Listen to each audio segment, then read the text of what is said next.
If you ride an older or vintage bike that has a square taper bottom bracket like this one, then eventually you're going to run into this issue of knocking as a result of this loose bottom bracket.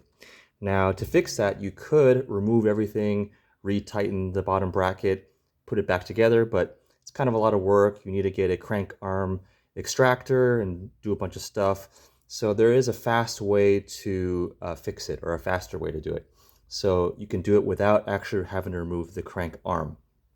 So the first thing you're going to do is loosen this lock ring here using a tool like this one. This is a Park Tool HCW5.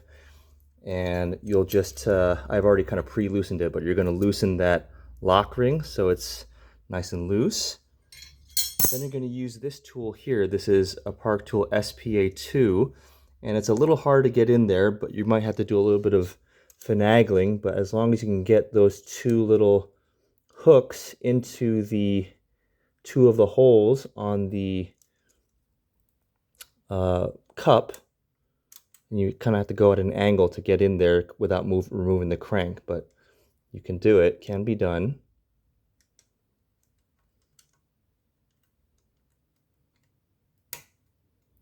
Like that. Then all you gotta do is just tighten it, okay, like this, until you don't feel any play. There's still a little play left, so I'm gonna keep tightening it a little more. Okay, now there's no play left, and I'm now going to remove this tool and make sure it still spins freely, which it does. You don't want to over tighten it, so you just want to get it tight, just tight enough so that there's no play. Now I could probably back it out a little bit, just a tiny bit, like that. Okay, let's try that.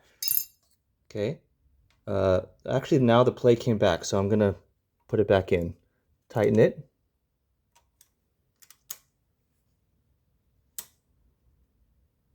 Like that, okay. Okay, play is gone. Then all I gotta do is use the same tool as before, retighten. Tighten that lock ring. Make sure it's nice and tight so it doesn't come loose again.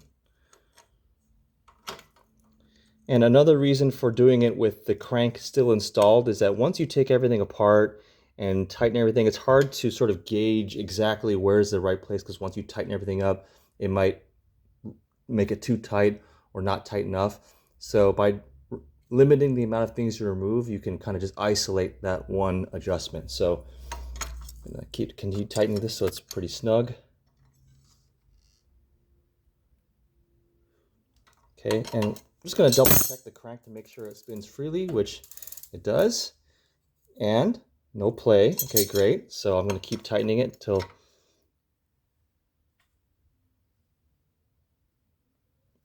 and you can tap it with a mallet a little bit to make sure that it's nice and tight. So that's it. Now I've removed the play, so it's nice and tight, spins freely, and there's no more knocking sound. That's it.